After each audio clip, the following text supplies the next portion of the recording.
All right. After a short break, we are back and we are going to pick up testimony on the Bennington 1 election conversation.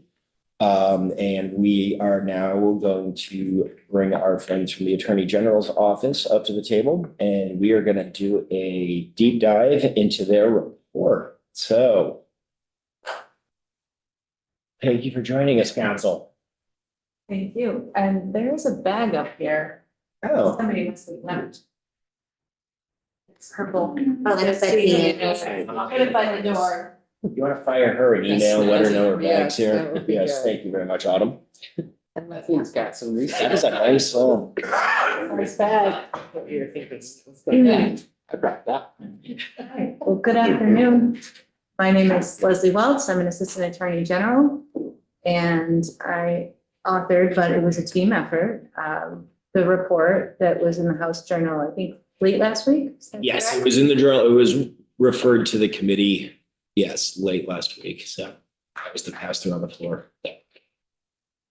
And my understanding is I'm here to just provide more background and answer questions now that you have a little more context. Yeah, no, my hope was actually for us to go through the report together Okay. and just do almost like a bill walkthrough sort of structure. I'm just going to go through it with you and you can explain sort of bucket by bucket what the report and findings were.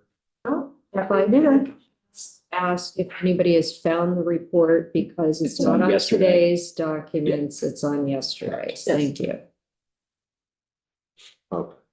And yes, that is the hope today, is to just really go through this line by line, or, chunk by chunk Okay. over the next hour. Just we have time to really digest the information as a group.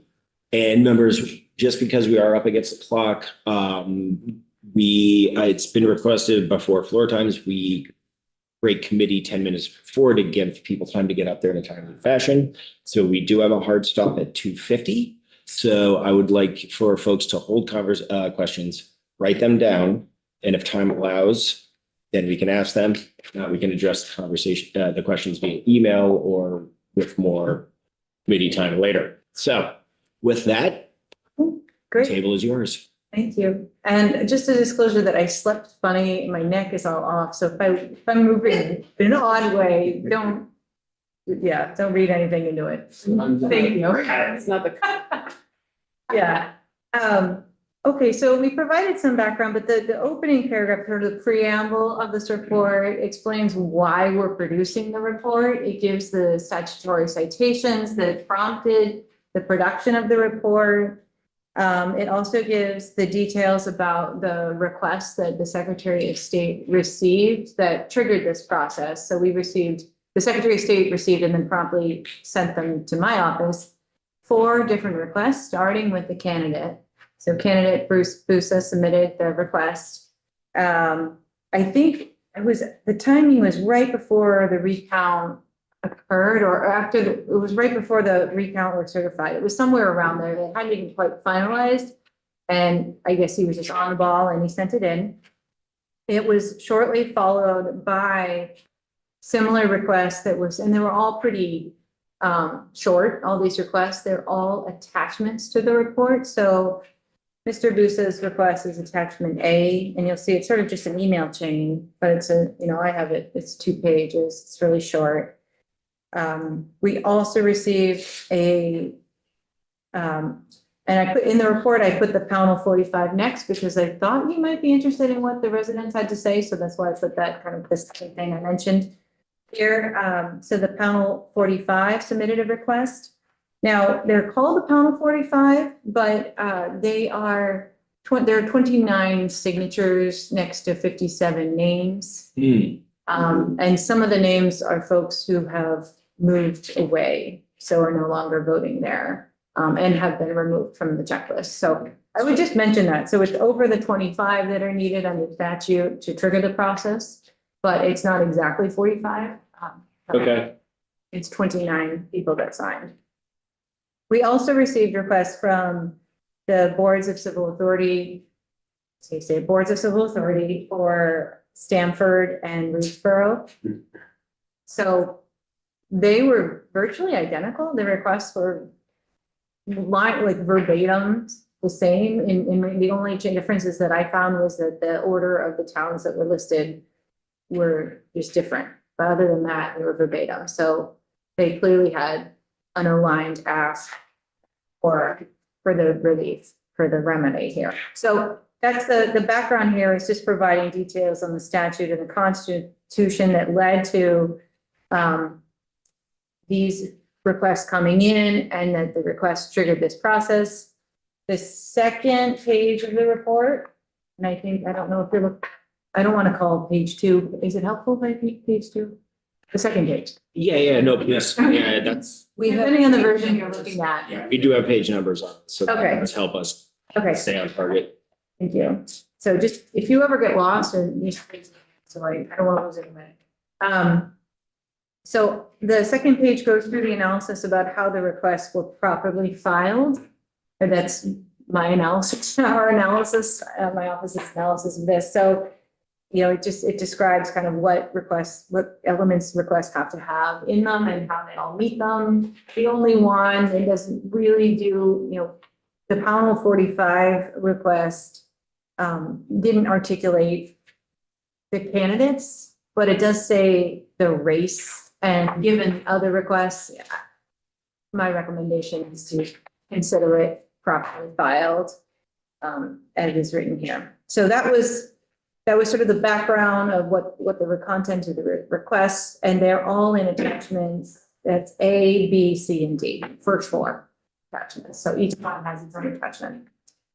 Then I explained the authority. We explained the authority for the Attorney General to prepare this report and the upshot. Because I always find it helpful as a reader if it says like, what is your conclusion right up front? And then I want to see the background afterwards. So that's where, so then the next part, unless there's any questions on that, I can get into the factual background portion.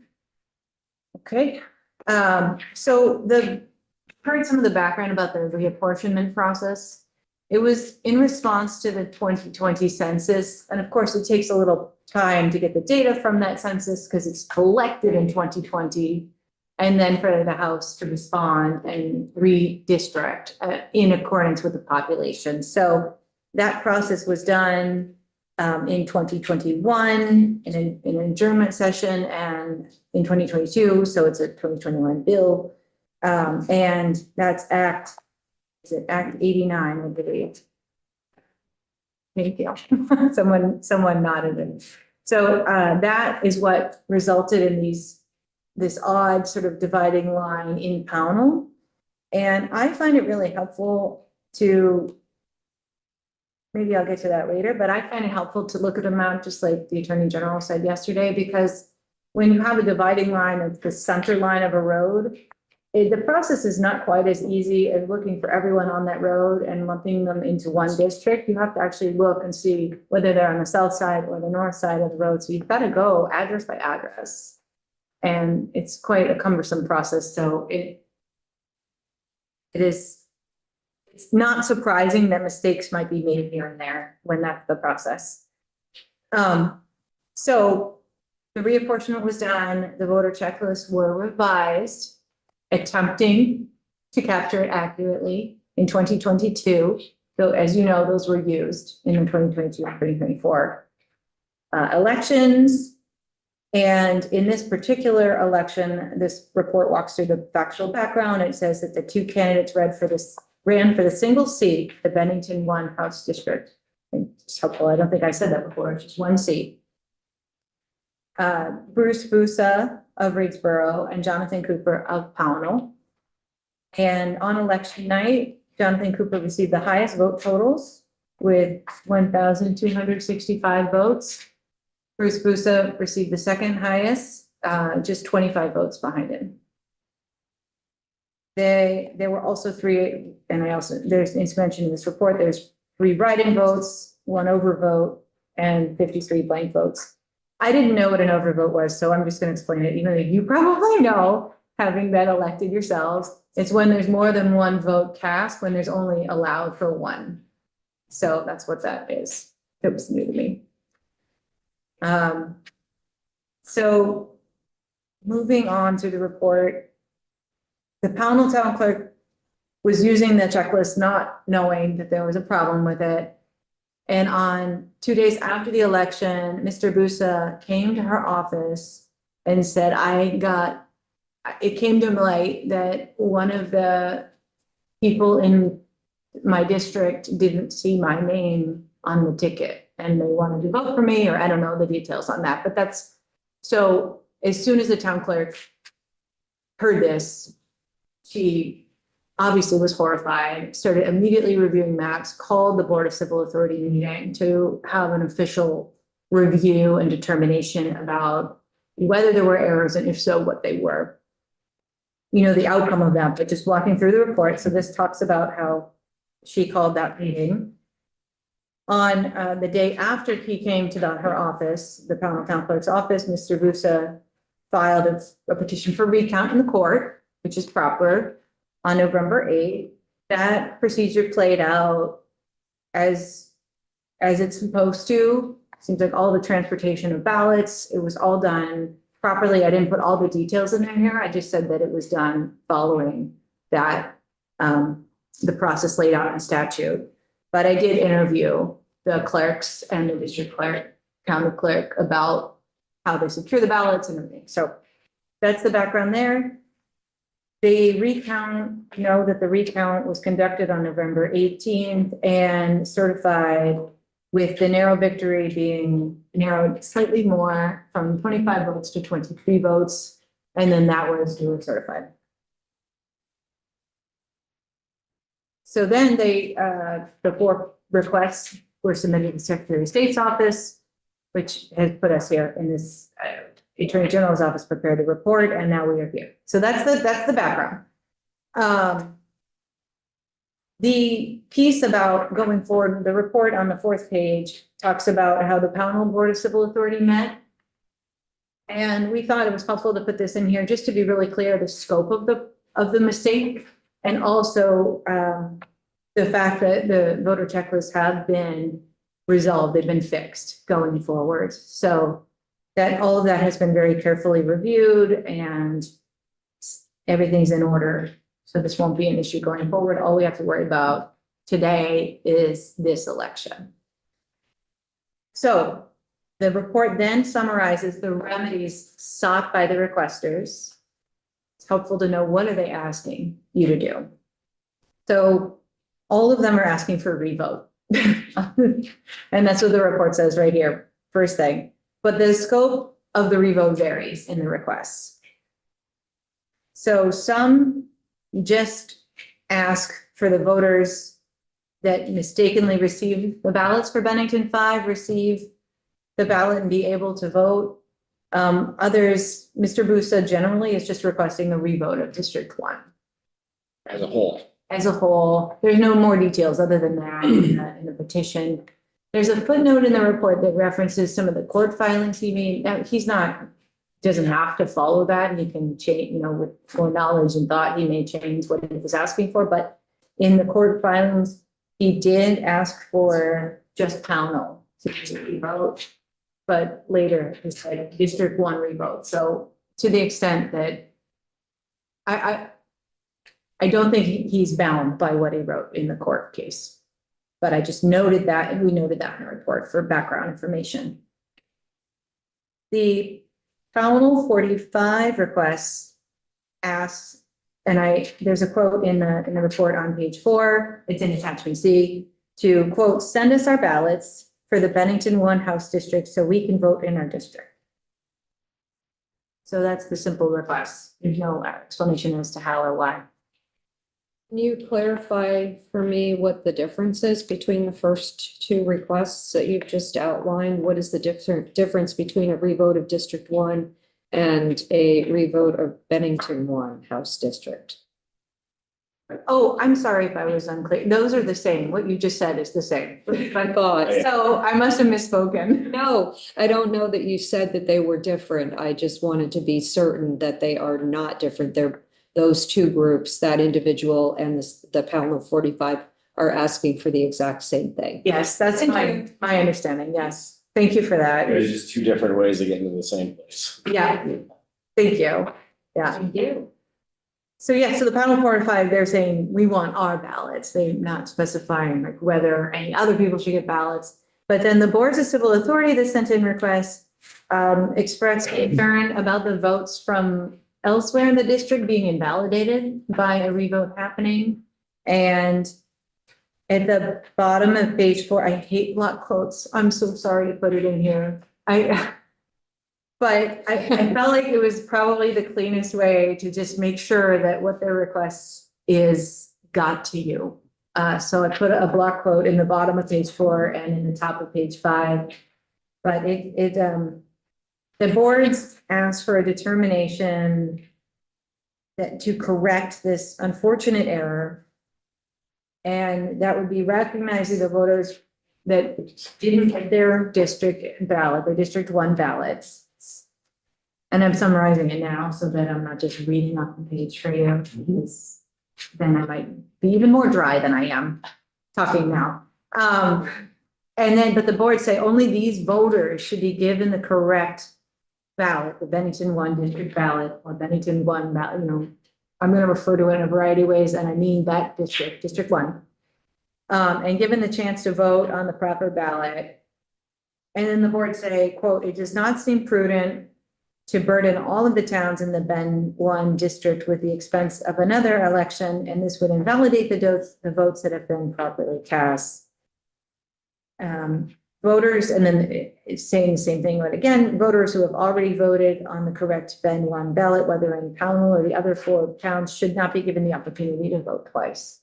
So that's what the boards of civil authority have requested. The Pownell Board of Civil Authority did not submit the request, just to be clear. These are other towns in the district.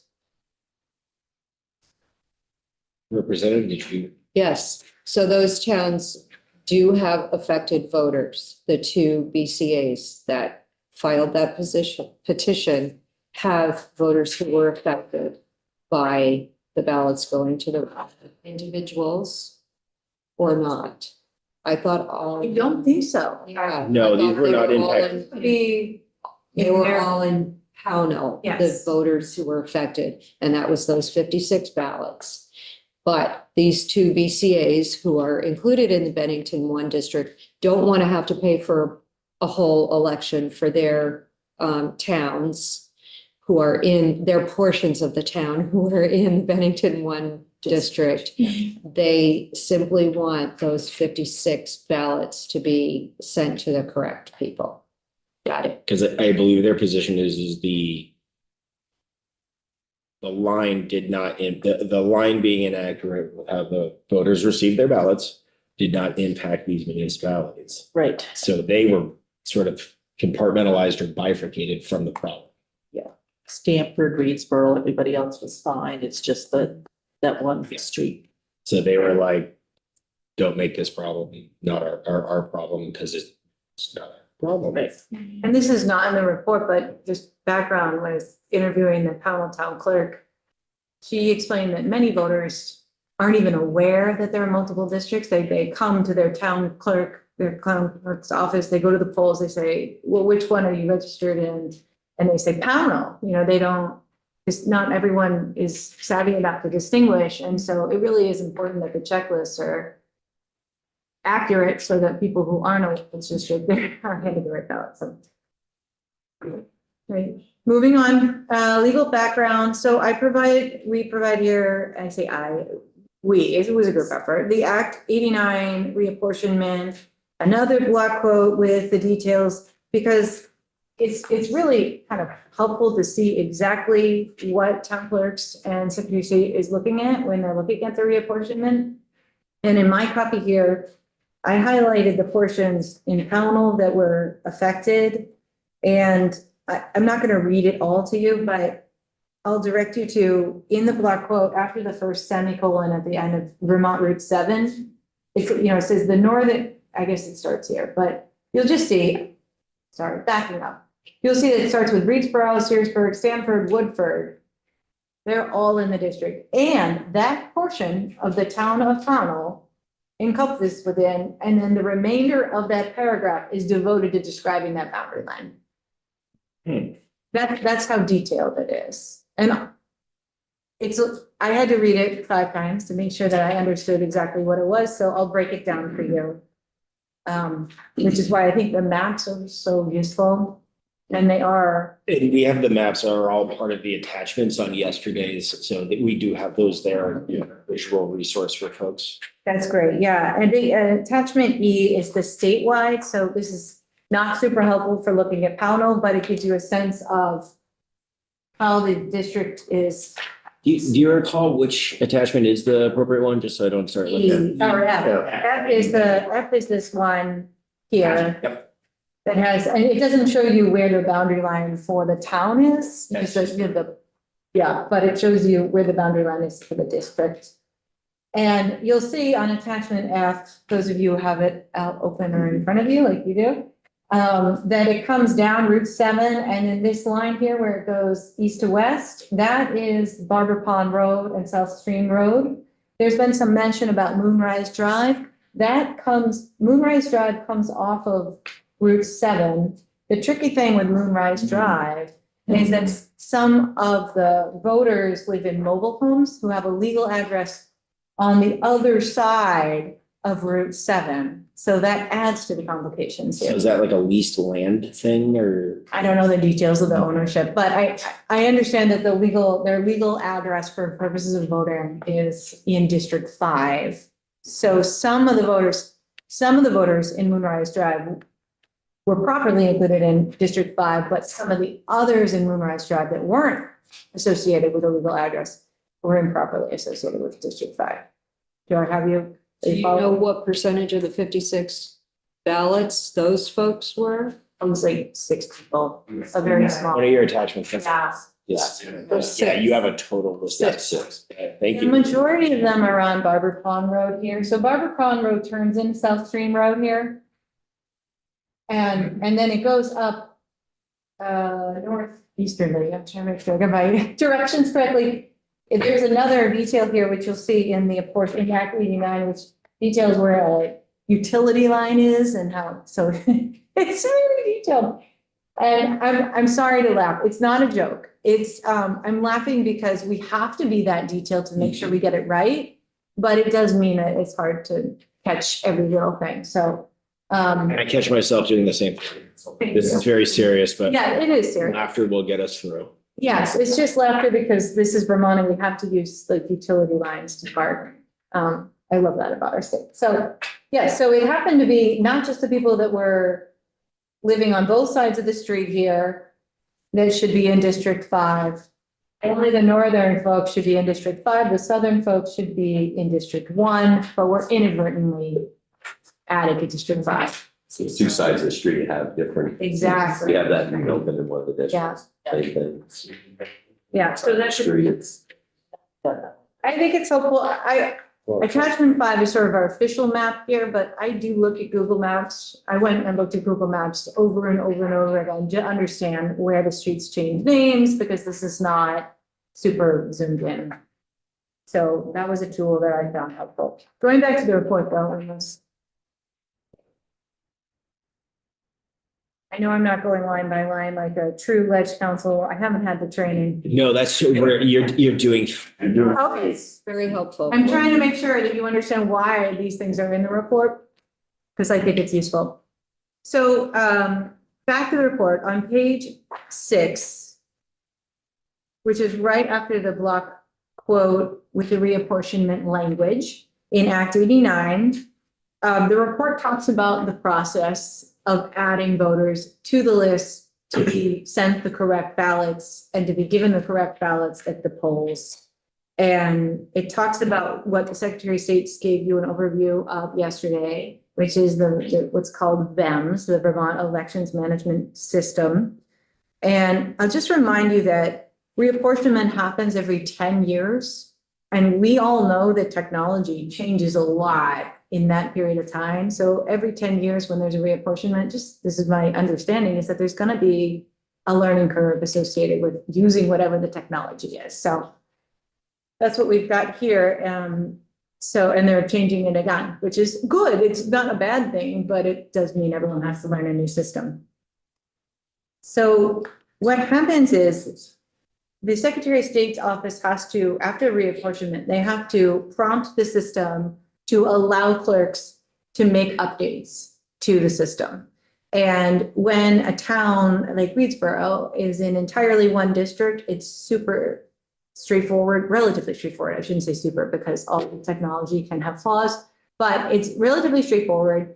The town clerk can send their list of active voters for the entire town into that one district and not have to think too hard about it. But when you have a town that has two districts associated with it, you have to go voter by voter, really, when you've got a street that has two sides of it have different, you can't even search by Barber Pond Road and then add them to one district or another. You've got to, you look at what that street is and whether on the north or the south. So it's a one by one spreadsheet kind of process.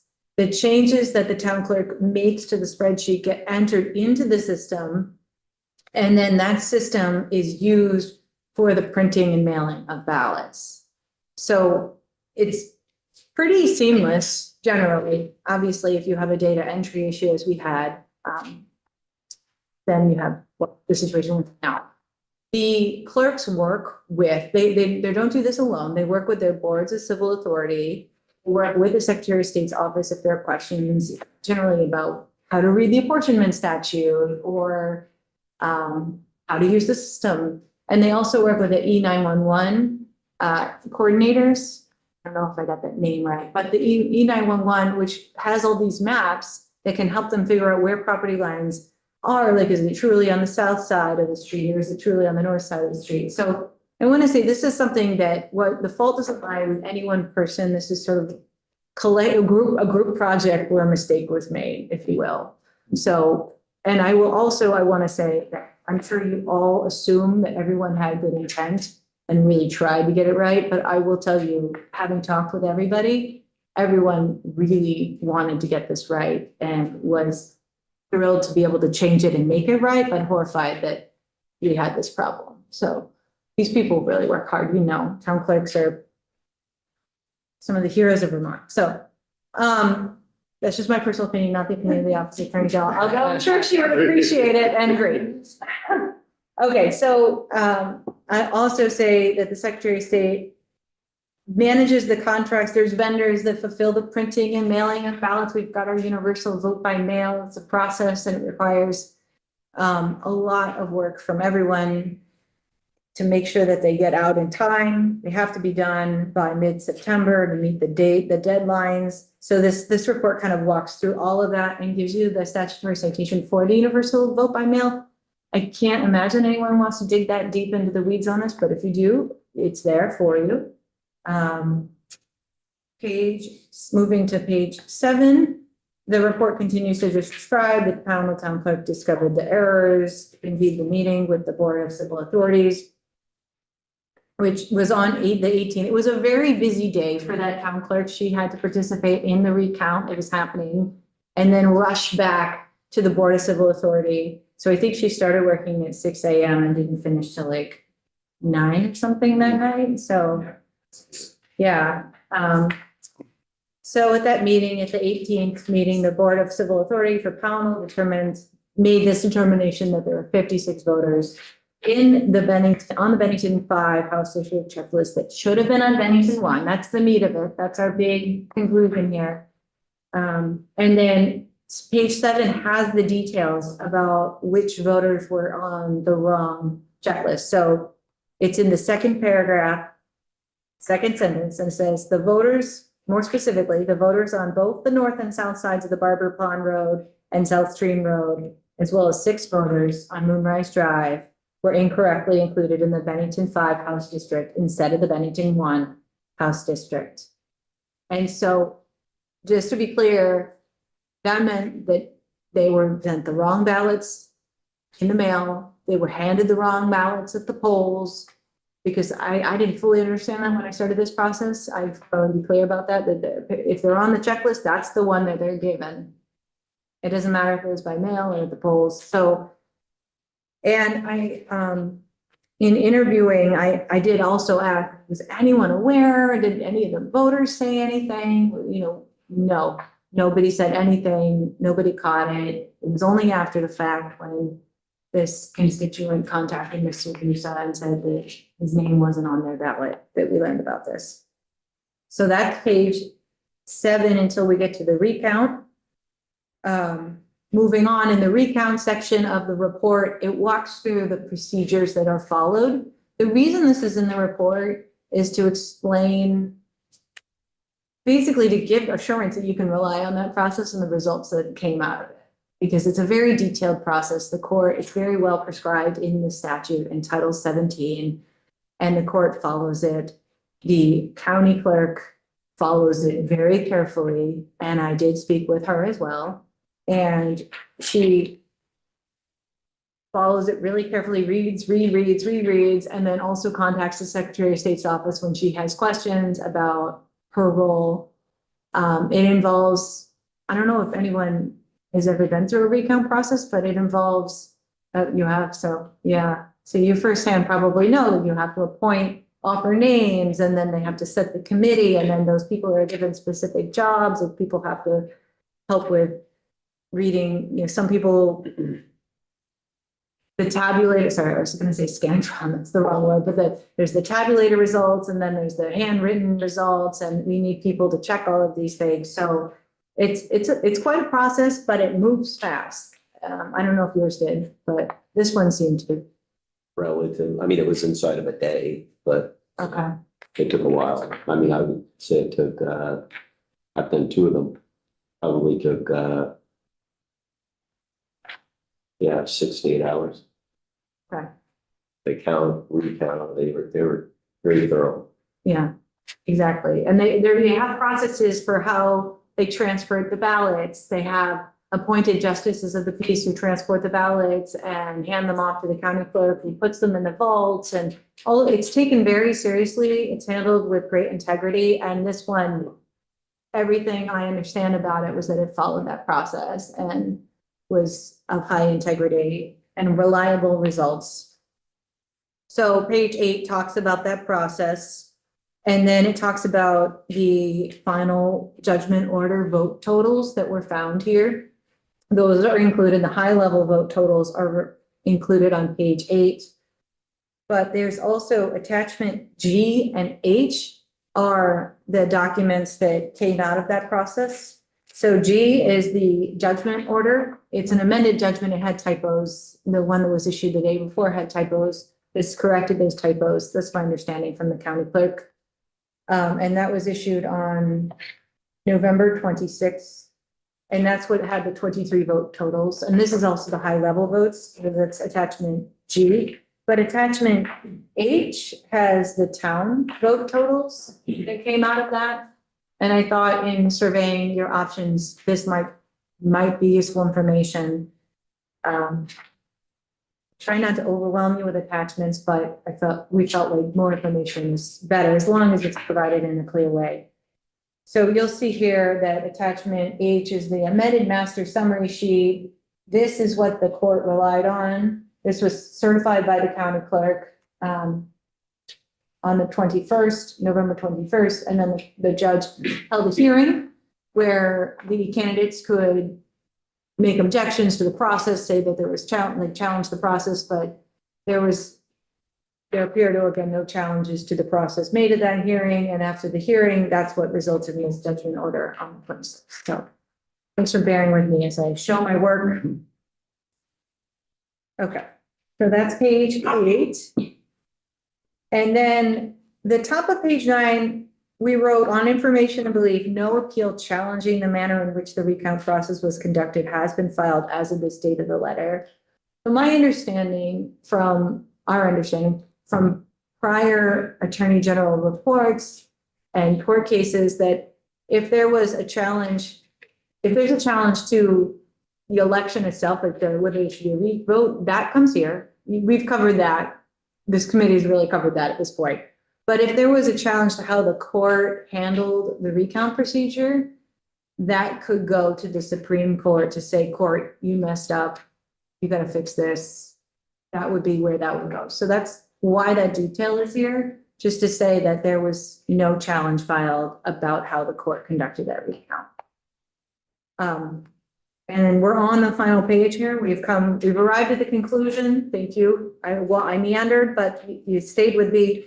So just the conclusion is the opinion of the office of how the law played out in this situation is that 56 voters that were registered in Bennington 1 House District received the Bennington 5 House District ballot and were unable to properly cast a vote in the race for Bennington 1 House District.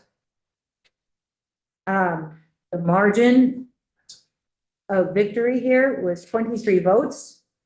So the number of registered voters who are not able to properly vote is greater than the margin of victory of 23 votes. I know there was a question yesterday about how many of those 56 voters voted. I don't know if the Secretary of State has gotten back to you with that. We are gathering that information. My understanding, they'll have to give you the information, but my understanding is that the voter turnout was very high. So my assumption, deferring to them and their information, would be that it was probably a pretty good percentage of those 56 voters. So, and then the report details that it doesn't go beyond, we didn't investigate beyond the House 1, the Bennington 1 House District election in this.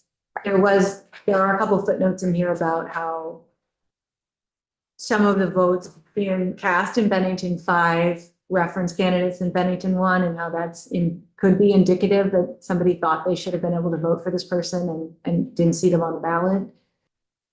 But that's just more sort of contextual for me. I think that's, unless there's more, Mr. Chair. No, that's exactly what we were hoping to do today with you, was just run down it and offer that insight on just how we got to conclusion. So questions from the committee? I would just like to add that those that did the write-in on Bennington District 5 is not uncommon when there's more than one district in one town, because nobody knows. It's like uncertainty. Uncertain of what, Yeah. so they say, oh, I didn't see your name, but I wrote you in. Yeah. So that truly shouldn't pay any to effect of, because they're not that. Like as consideration. Right, consideration. That's a fair point. Anything else from members? We're doing a lot of digesting today. The petition from Pownell, there's 57 names on there, but then one says Alaska, so I'm assuming that's how you've come up with the 56. That sounds right. It just looks like you looked at it more recently than me. So Yes, I probably duplicate, but I see that she signed in one spot and then. And then wrote 8K, Yeah. Alaska, yes. The member from Dorset's also a clerk. Okay. So you're making sure. So I'm making sure, so the 57 there's 57 listed, but 56. Let me just check the report because I know I referenced. One says move to Alaska, or it just says Alaska, so I'm assuming Yeah. that's the one that's moved out, so we're talking about 56 people. Yes, there were. I know there's a footnote in here. I don't know if it's a footnote, but I cross-referenced the names on that list with the fixed checklists and saw that they were all on there. Okay. With the exception of that name for Alaska and one other name. I'm going off memory, which is dangerous. But there was one other name and Mr. Capon, maybe?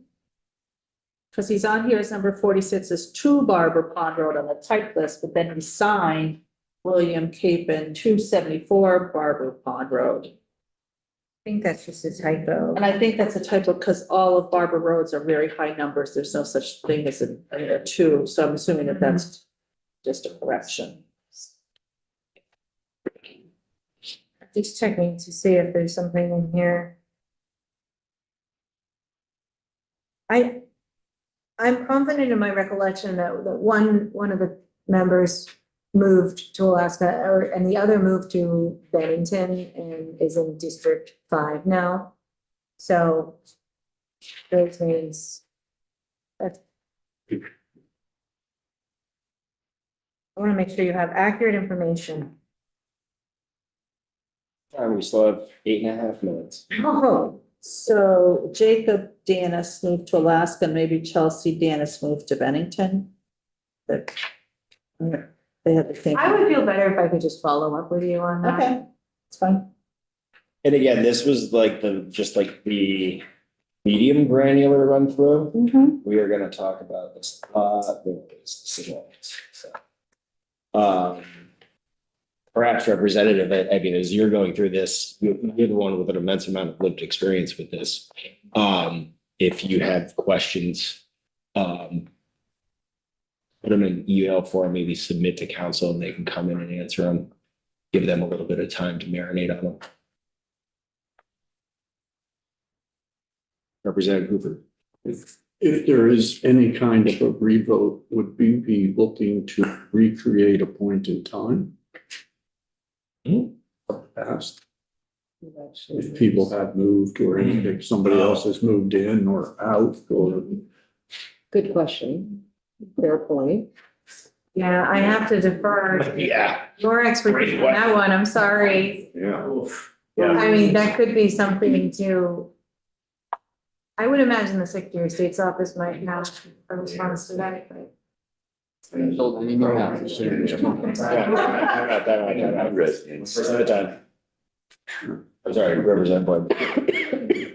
Clarification on your question, are you asking about if we include the new people that have moved Yeah. into their homes, of the people who are, the one who moved to Alaska?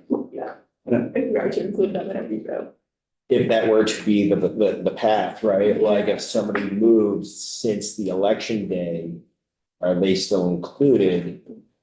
Although they, yes, question mark, question mark. Or if somebody moved, then somebody else probably moved in who was not impacted. I understand your question, Representative. That is a Representative Boyd. Because then technically, wouldn't they be voting twice if for if during the general election, they lived out there and had a valid vote in a different district?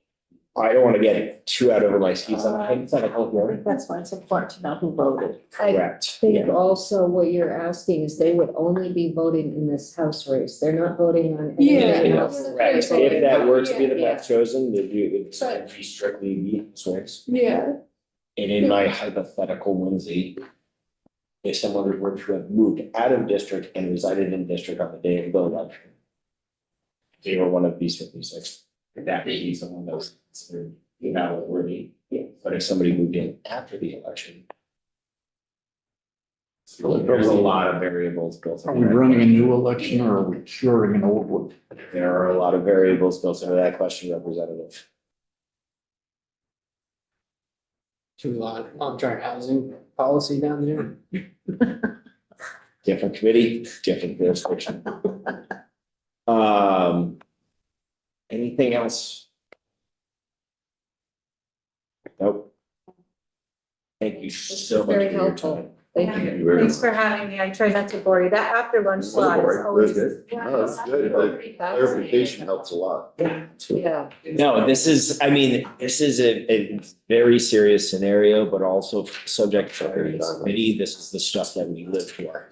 And for returning members here that request to come back to this, we understand what we're signing up for. Good, I'm a fellow election law nerd now, I'll tell you. Yes. Thank you very much. Yes, thank you very much. What, All I right, yes, were you was gonna ask her, what has she got against block quotes, but. that can be a follow-up question in an email. Just playing. I'm just playing. All right, with that, we are gonna break for 3:00 prompt. We wrapped this 5 minutes early. And that was very dense information, but that was also very important structural setup for the foundation.